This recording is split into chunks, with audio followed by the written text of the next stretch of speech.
बिस्मिल्लाहिर्रहमानिर्रहीम। अस्सलाम वालेकुम नाज़रीन, आप यूट्यूब चैनल देख रहे हैं। मैं इमरान खान हूँ। ये पहली खबर जो है ये सबसे बड़ी खबर है, मुझे इसकी आज कन्फर्मेशन हुई है। और ये वो लोग हैं जो ज़्यादा अपनी खबरों के हवाले से मशहूरी नहीं करते और चीज़ें नहीं बताते कि एक्चुअली इन्होंने क्या रोल प्ले किया है।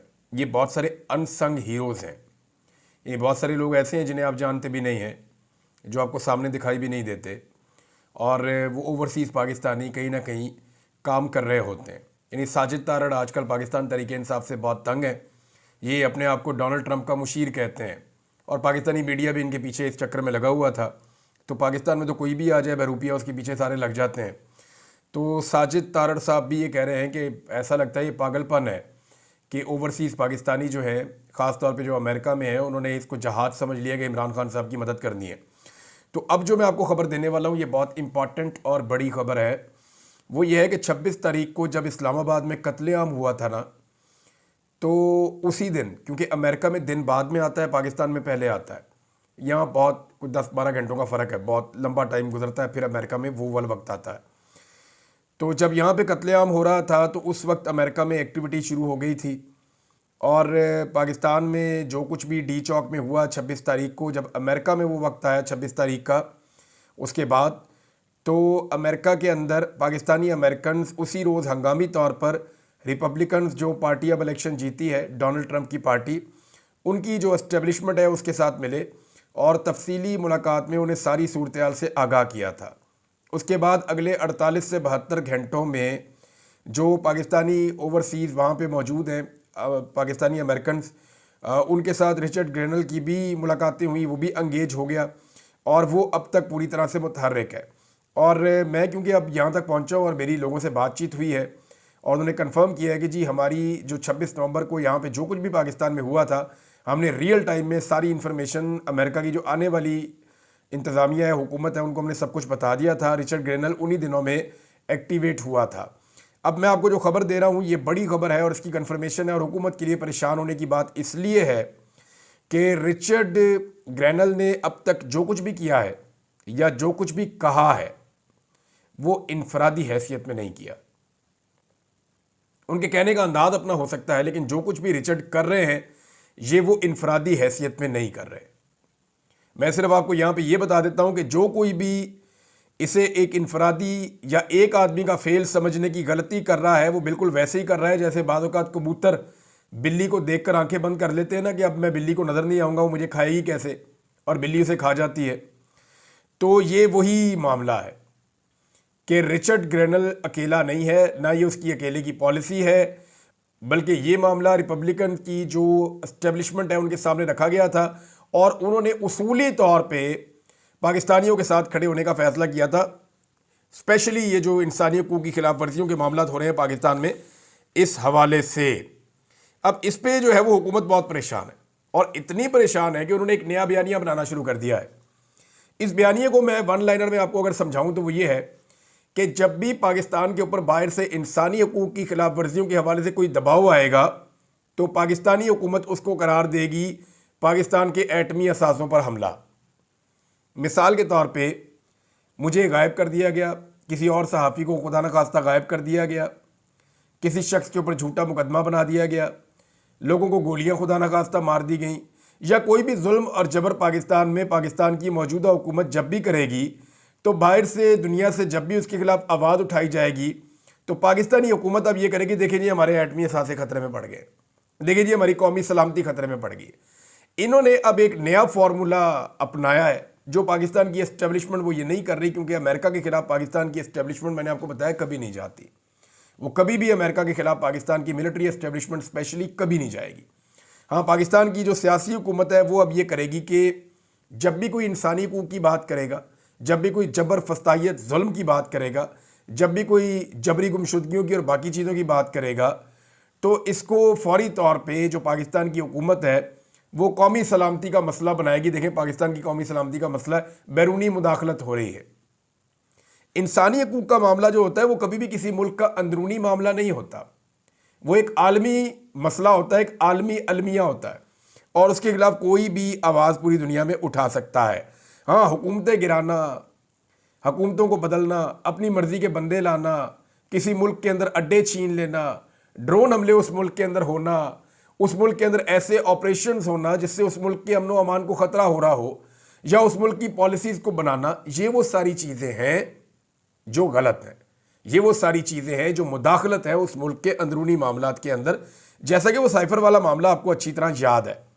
अब ये इंसानी हकूक वाले मामले को ऐसे इस्तेमाल करेंगे।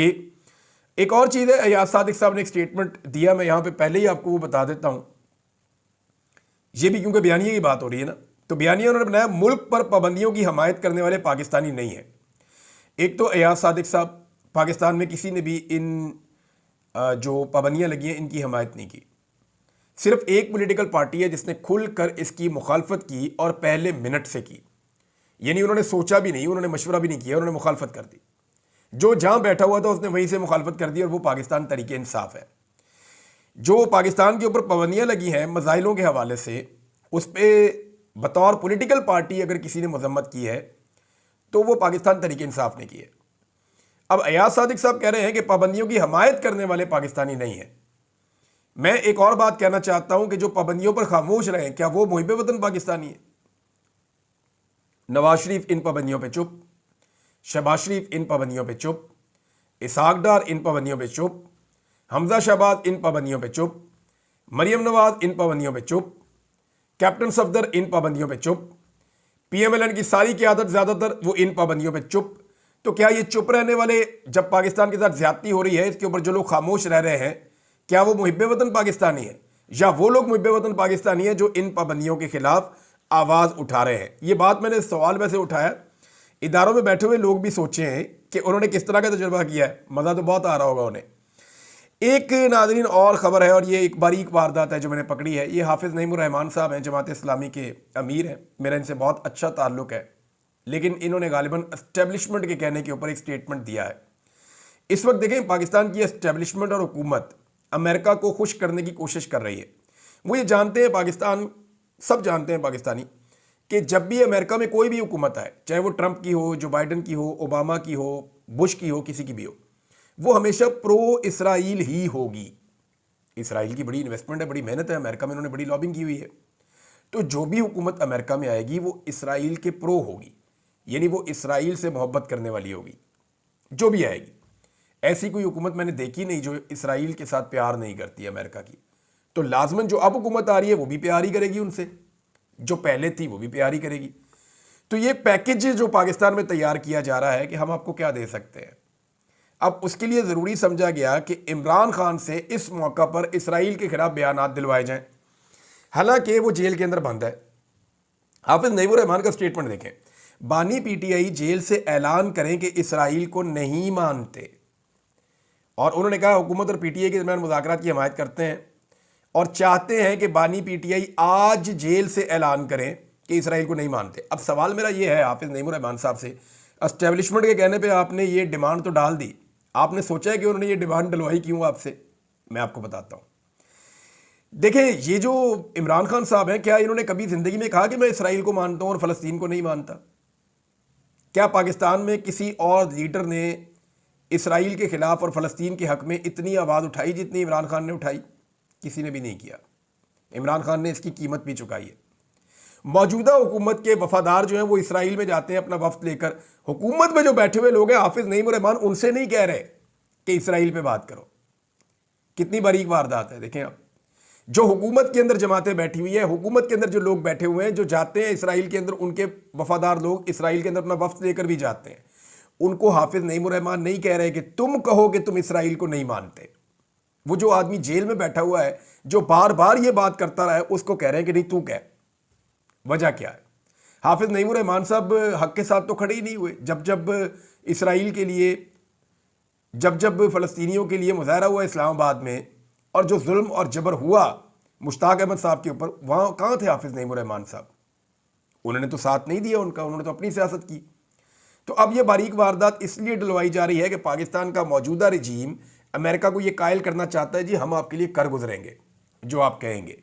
ये इमरान खान नहीं करेगा, ये बात याद रखें।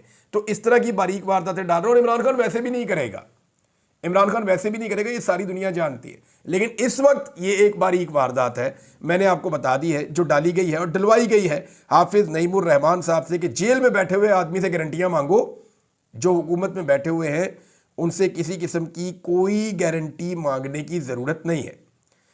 नादरीन, एक शादी चल रही है और नवाज शरीफ के पोते की, और शहबाज शरीफ के भी पोते ही लगे। मैंने उनकी तस्वीरें देखी हैं, सबके मुंह ही उतरे हुए हैं। यानी आप नवाज शरीफ का मुंह देख लें, शहबाज शरीफ का मुंह देख लें, पोते की शादी, खुश हो जाओ। लेकिन हुआ ये है कि ये बेचारे बहुत बदमज़ा हो गए। इन्होंने अपनी सारी मकबूलियत को अपने हाथों से आग लगा दी। अब लोग इनसे प्यार ही नहीं करते। यानी अपनी शादी और ऐसे त्यौहार होते हैं जिनमें सब लोग खुश होते हैं, लेकिन अगर आप नवाज शरीफ की तस्वीरें निकाल कर देखें तो हालत ये हो गई है उनकी कि वो, उनके चेहरे पे खुशी नज़र ही नहीं आ रही। शादी के अंदर भी वो गवाची गां की तरह उदास उदास फिर रहे हैं। वजह क्या है? वजह यह है कि अब इन्होंने अपनी पार्टी की वो हालत कर दी है कि ये एस्टेब्लिशमेंट की मदद के बगैर अपने काउंसलर्स को भी इलेक्शन नहीं जितवा सकते। ऐसा बेड़ा गर्क किया मियां नवाज शरीफ साहब ने और उनकी बेटी ने अपनी पॉलिटिकल पार्टी का। और ये क्योंकि घर की पार्टी है तो उन्हें लगता है कि हमारी पार्टी, हम जो मर्जी करें। बाकी जो बेचारे पार्टी के अंदर खून दे दे के, जाने मार मार के, डंडे खा खा के, जिन लोगों ने बड़ी जद्दोजहद की है, जो लोग थक गए पार्टी का साथ दे दे के, उनका कोई स्टेक नहीं है। एक घर की जो है पॉलिटिकल पार्टी है। राणा सनाउल्लाह साहब ने एक मुतालबा और एक ख्वाहिश का इजहार किया कि नवाज, जरदारी और इमरान खान साथ बैठ जाएं तो 70 साल के मसाइल 70 दिनों में हल हो जाएंगे। ये बात बिल्कुल ठीक है। अगर ये तीनों लोग बैठ जाएं और बाकी लोग भी बैठ जाएं और वो ये फैसला कर लें, फजल रहमान को भी ले लें, सारी पॉलिटिकल क़यादत बैठ जाए, जितने भी बुरे हैं भाई, सियासतदान तो है ना, आवाम का वोट तो मिलता है ना। चले किसी को 10 वोट भी मिलते हैं, क्योंकि 10 बंदे तो उसके पीछे खड़े हैं ना। ऐसा तो नहीं है कि बंद कमरे के अंदर फैसला किया और पेल दिया पकड़ के, ये तो नहीं है ना। सियासतदान है तो बैठे और बैठ के फैसला करेंगे भी हम आज के बाद एस्टेब्लिशमेंट का सियासत के अंदर से किरदार जीरो कर रहे हैं। आज के बाद फौज का हमने सियासत में किरदार होने ही नहीं देना। इस बात को पूरी तरह से अगर ये लोग क्लियर कर देते हैं तो ये पाकिस्तान की बहुत बड़ी फतह होगी। लेकिन ये सारे इकट्ठे होंगे कैसे? देखिए ना, इस वक्त इनके पास चोरी का माल है, जरदारी साहब के पास भी और नवाज शरीफ साहब के पास भी। अगर ये इमरान खान साहब के साथ बैठना चाहते हैं, जो इनकी बहुत पुरानी और बड़ी ख्वाहिश है कि किसी तरह ये इमरान खान के साथ बैठ के उनके साथ बात करके अपनी इज्जत को बढ़ाएं, क्योंकि इस वक्त इमरान खान की पब्लिक में बहुत इज्जत है, अल्लाह रब्बुल इज्जत ने दी हुई है और ये टके टोकरी हुए हैं।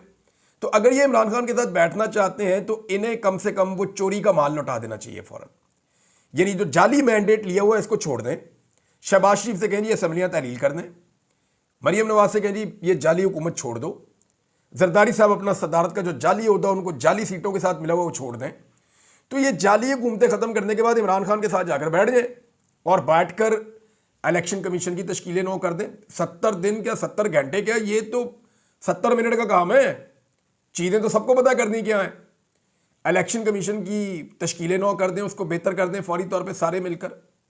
जो बाकी चीज़ें ठीक करनी है उन सबको ठीक कर दें। पाकिस्तान में नए फ्री एंड फेयर इलेक्शंस का ऐलान कर दें। एस्टेब्लिशमेंट को सियासत से धक्का देके हमेशा के लिए बाहर निकाल दें। आइन को उसकी असली हालत में बहाल कर दें। पाकिस्तान में रूल ऑफ लॉ को इम्प्लीमेंट कर दें। पाकिस्तान के अंदर एहतसाब का एक बेहतर निज़ाम बना दें ताकि आइंदा जो भी गलत करेगा वो पकड़ा जाएगा।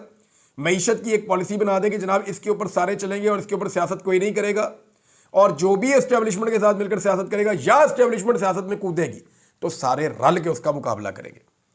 अगर ये सारा कुछ हो जाए तो ये बड़ी अच्छी बात है। लेकिन उससे पहले मुझे ज़ाती तौर पे ऐसा लगता है कि ये जो मैंडेट है ना चोरी वाला, इसको छोड़ देना चाहिए। नाज़रीन, इस वक्त सूरत ऐसी है कि वज़ीर इत्तलाआत से ज़्यादा किसी ने अपने आप को एस्टेब्लिशमेंट का गुलाम नहीं बनाया।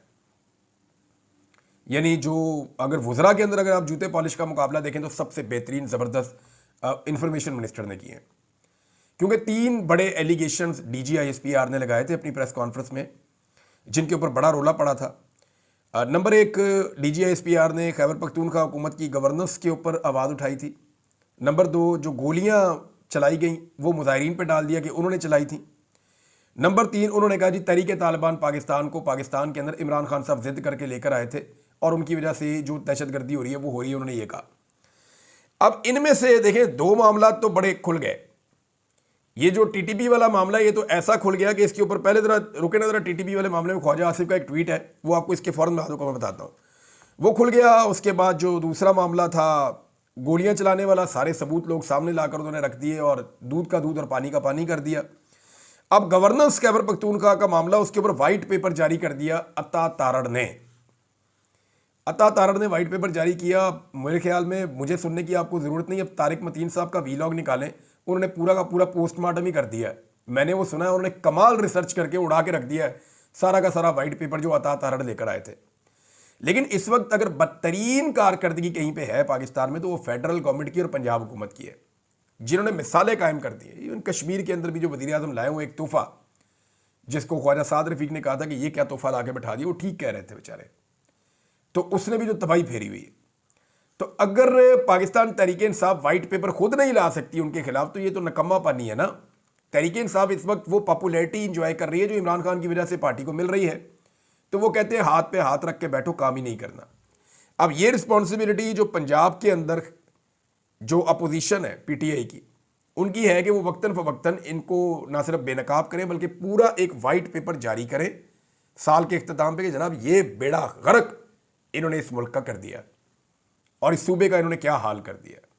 यानी हर चीज़ में इन्होंने इमरान खान की नकल करनी है। अब वो कट्टे बच्चे इमरान खान साहब का, आपको याद है ना, एक प्रोग्राम था जिसका मरियम नवाज बहुत और मरियम औरंगजेब और बाकी सारे बहुत मजाक उड़ाते थे कि इमरान खान गायियाँ ऐसे क्यों देता है लोगों को, और ये इसके साथ मईशत क्या ठीक हो जाएगी। तो अब मरियम नवाज ने भी वही प्रोग्राम जो है वो अपना लिया है, और उस प्रोग्राम के जो इश्तिहारात हैं वो छपना शुरू हो गए। मरियम नवाज भी अब गायियाँ बांटेंगी। इमरान खान साहब का जो विजन है ना, उसकी एक एक चीज़ को ये मिलकर अब आहिस्ता आहिस्ता फॉलो कर रहे हैं। अच्छा जी, मैं आपको ये बता रहा था कि बदतरीन कारकर्दगी के बावजूद ये पाकिस्तान तहरीक इंसाफ की जिम्मेदारी है ना कि वो वाइट पेपर जारी करे। वो बताएं कि मईशत का क्या कबाड़ा किया शहबाज शरीफ ने, वो बताएं ना कि ग्रोथ कहाँ पे चली गई, वो बताएं ना जीडीपी के साथ क्या हुआ, वो बताएं ना पाकिस्तान में आम आदमी की मईशत का क्या हुआ, वो बताएं ना पाकिस्तान के अंदर इस एक साल के अंदर महंगाई कितनी बढ़ी और किस चीज़ की कीमत में कितना इजाफा हुआ। फिर वो तकाबली जायजा करें इमरान खान के दौर के साथ। तो वाइट पेपर जारी करना एक्चुअली अपोजिशन का काम होता है, लेकिन यहाँ एक अजीब रवायत है कि हुकूमत अपोजिशन की जमात के एक सूबे के अंदर जो हुकूमत है उसके खिलाफ वाइट पेपर जारी कर रही है। आप अंदाजा करें कितनी अग्रेसिव हिकमत अमली है मौजूदा हुकूमत की, और दीवार के साथ लगे हुए डरे और सहमे हुए हैं पाकिस्तान तहरीक इंसाफ की लीडरशिप। हालांकि कारकुन उनके बड़े तगड़े हैं, वो सोशल मीडिया के ऊपर जवाब भी देते हैं, लेकिन लीडरशिप जो है वो उनको ये काम करना चाहिए था, वो नहीं कर पाए। सिविल नाफरमानी की तहरीक के ऊपर मैंने आपको पहले कहा था कि इस साल रेमिटेंसेस आए हैं। उनकी वजह यह है कि पाकिस्तान में हालात बदतरीन थे, ज़मीनों की कीमतें बिल्कुल ज़मीन पे चली गई, कोई खरीदो फरोख्त नहीं हो रही थी, तो इसलिए लोगों ने ज़मीनें, बंद होने वाली फैक्ट्रियाँ और बहुत सारी चीज़ें बाहर से पैसा भेजकर खरीदी हैं ताकि जब हालात ठीक होंगे तो हम उनको इस्तेमाल कर लेंगे। तो इसलिए रेमिटेंसेस कुछ ज़्यादा आए हैं पाकिस्तान में। लेकिन ये सब इमरान खान साहब की कॉल से पहले था। अब कॉल इमरान खान साहब की इस हफ्ते आई है और इसी हफ्ते ये साल ख़त्म हो गया, तो उस डाटा की बुनियाद के ऊपर अब सारे कह रहे हैं नहीं जी नहीं, देखें ये पता चलेगा जब जनवरी का पूरा महीना अगर ये कॉल रहती है, इमरान खान साहब इसको वापस नहीं लेते, और पूरा महीना अगर ये कॉल चलती है, तो पिछले साल के जनवरी के डाटा के साथ आप इस साल के डाटा को कंपेयर करेंगे, आपको पता चल जाएगा कि इमरान खान साहब की कॉल कामयाब हुई है या नहीं हुई है। बड़े आराम से आपको पता चल जाएगा, आपको कुछ और करना भी नहीं पड़ेगा। आमिर मुगल साहब ने नादरीन एक बहुत बड़ा दावा किया है और मैं आपको पढ़ के सुनाना चाहता हूँ। आमिर मुगल साहब ने टीवी चैनल के ऊपर बैठकर ये बात की है, और जो उन्होंने बात की, उनके जो अल्फाज हैं वो ये हैं कि मैं आपके सामने बैठकर बता रहा हूँ कि हमारे नौजवानों को रेंजर्स और फ़ौज के जवानों ने मारा है, फ़ौज के स्नाइपर्स ने मारा है, और मोहसिन नकवी और शहबाज शरीफ के हुक्म पर मारा है। आप मेरी एक गुजारिश मान लें, 24 से 27 नवंबर की पिम्स और पोली क्लिनिक अस्पताल, जिना एवेन्यू और ब्लू एरिया की सीसीटीवी फुटेज रिलीज़ कर दें ताकि कौम को पता चल जाए कि कौन झूठा है और कौन सच्चा है। अब ये सीसीटीवी फुटेज तो आपको मिलनी नहीं है, और मुबैना तौर पे जो वीडियो भी मौजूद हैं शौकत बसरा साहब के पास, और मेरी इत्तला के मुताबिक पार्टी की क़ियादत ने शौकत बसरा साहब से वो वीडियोज़ मांग भी ली हैं कि उनको महफूज किया जाए इससे पहले कि उनके पास से इधर उधर हो जाए, और उन लोगों को भी महफूज करने की वो कोशिश कर रहे हैं, लेकिन वो लोग घेरे में हैं। यानी जिन लोगों ने ये बयानात दिए, जिन्होंने ये बताया कि उन्होंने कितनी लाशें देखी पिम्स अस्पताल में, उनके अपने प्यारे को जो लाया गया राशिद को, उसे गोली लगी थी, उसका एक्सीडेंट नहीं हुआ था और उसकी मौत ताज़ा नहीं थी, बहुत पुरानी थी, उसकी लाश अकड़ी हुई उनको मिली है, और उन्होंने कहा एक बक्से के अंदर 3 लाशें पड़ी हुई थी। हालांकि इतने सारे बक्से हैं, क्या बाकी बक्से खाली छोड़े हुए थे या उनके अंदर सब्जी संभाली हुई है इन्होंने? भाई लाशें ही रखते हैं ना इन बक्सों के अंदर, ये जो मुर्दा खाना होता है वहाँ पे। तो एक डब्बे में 3 लाशें होने का क्या मतलब है कि बाकी डब्बों के अंदर फिर जगह नहीं है? अगर बाकी डब्बों में जगह नहीं है तो फिर तो लाशें और भी होंगी वहाँ पे। और वो जो बंदा है वो क्लेम कर रहा है जी उसने बहुत सारी लाशें देखी हैं। तो ये जो क्लेम आया ये बड़ा खौफनाक है। इसके ऊपर बिल्कुल इंक्वायरी होनी चाहिए और जुडिशियल इंक्वायरी ही इस सारे मामले को खोल सकती है। मेरी इत्तला के मुताबिक ओवरसीज़ पाकिस्तानियों ने एक नई कैंपेन शुरू की है और मैंने आपको कहा था कि क्रिसमस की छुट्टियों के बाद नए साल में 2 चीज़ें होंगी। एक कांग्रेशनल मीटिंग होगी अमेरिका में और एक बरतानिया में पार्लियामेंट्री ब्रीफिंग भी होगी और इसी तरह कनाडा में भी होगी और बाकी यूरोपीय यूनियन में भी ये चीज़ें होंगी। अच्छा, इसमें 2 बड़े मुतालबात सामने आने वाले हैं कि अक़वाम मुत्तहिदा को कहा जाएगा कि आप एक फैक्ट फाइंडिंग रिपोर्ट बनाएं 26 नवंबर को होने वाले कत्लेआम के हवाले से, और स्कॉटलैंड यार्ड से मुतालबा किया जा सकता है। ये मुतालबा हो सकता है कि स्कॉटलैंड यार्ड से तहकीकात करवाई जाए, जैसे बेनज़ीर भुट्टो के कत्ल की तहकीकात करवाई गई थी, और वो बताएं कि जनाब इस्लामाबाद के कत्लेआम को कैसे किया गया। सारी फुटेज देखें, सारे लोगों से मिलें, सबके इंटरव्यूज़ लें, सहाफ़ियों के, ऐनी शाहिदीन के जिनको गोलियां लगी उनके, फिर जो सिक्योरिटी फोर्सेस के लोग मौजूद थे उनके, सबसे वो पूछें कि एक्चुअली ये क्या हुआ और किसने किया। नाज़रीन, और बहुत सारी खबरें, लेकिन जाते जाते एक चीज़ आपको और बताऊं, खबरें आपको अगले वीलॉग में बता दूंगा मैं। इमरान खान साहब का एक स्टेटमेंट मैं पढ़ रहा था। आप अंदाज़ा करें इस आदमी की जुर्रत का, बहादुरी का और हिम्मत का। 70 साल से ज़्यादा उम्र है और इस सिचुएशन में भी वो ये कह रहे हैं कि मुझे बाहर आने की कोई जल्दी नहीं है, मैं बाहर आ जाऊँ और मेरे कारकुन जेलों के अंदर बंद हों तो ये मुझे कबूल नहीं है। तो मैं बाहर ज़रूर आ जाऊँगा, अंदर रहना तो किसी को भी अच्छा नहीं लगता। लेकिन इमरान खान साहब कैटेगोरिकली ये कह रहे हैं कि उन्हें अपने कारकुनों का जेल में रहना पसंद नहीं है, उनके बेगुनाह कारकुनों को रिहा किया जाए। नवाज शरीफ ने कभी ये मुतालबा किया है कि मेरे कारकुनों को छोड़ो? मियाँ साहब ने हमेशा जो है डील की और कारकुनों को जेल में छोड़कर पाकिस्तान से बाहर उड़न छू। यानी कारकुन बेचारे थे डंडे खा रहे हैं, जलील हो रहे हैं, बेड़ा गर्क हो गया उनका, मियाँ साहब ने डील मारी, ओग गए, मुड़ के भी नहीं देखा। इस दफ़ा भी ये किया मियाँ साहब ने। तो मियाँ साहब हमेशा कारकुनों को छोड़कर चले जाते हैं, फिर कारकुन मियाँ साहब को छोड़ते हैं तो मियाँ साहब कहते हैं मैंने मुड़ के देखा कोई नहीं था। और मियाँ साहब कौन क्यों खड़ा होगा आपके लिए? आप कभी लोगों के लिए खड़े ही नहीं हुए। अब तक के लिए इतना ही, अपना ख्याल रखिएगा, अपने इस चैनल का भी। अल्लाह हाफ़िज़।